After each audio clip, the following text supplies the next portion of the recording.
l'Église évangélique presbytérienne du Togo, EPT, traverse une période tumultueuse à cause d'une décision controversée.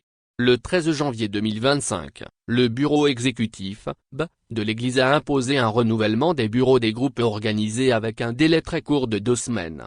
Cette décision a surpris et inquiété de nombreux fidèles, qui n'ont pas eu accès aux nouvelles dispositions constitutionnelles de l'Église. Cette précipitation suscite des interrogations quant aux motivations derrière cette mesure.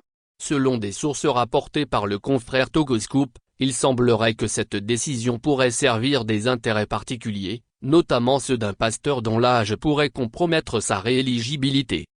Un fidèle a exprimé son mécontentement en déclarant « Quand nos pasteurs pensent qu'ils sont plus rusés que les fidèles, je veux leur dire que quand cette crise va prendre une nouvelle tournure, elle sera financière, suggérant un possible impact sur les contributions financières de l'Église. » Les principaux responsables de l'EPT, le modérateur, le secrétaire synodal et un troisième membre, tous en fin de mandat, sont accusés de manipulation et de manque de transparence.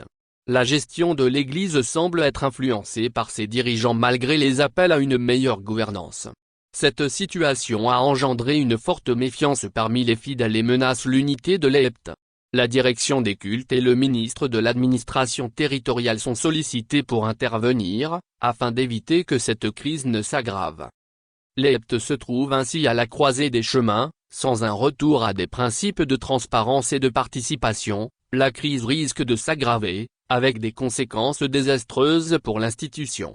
Depuis le synode de Kepalimé en novembre 2024 où la nouvelle constitution a été adoptée dans un climat de tension, les organes nécessaires à sa mise en œuvre n'ont pas été créés, laissant l'Église dans une impasse. Actualité Futur pays.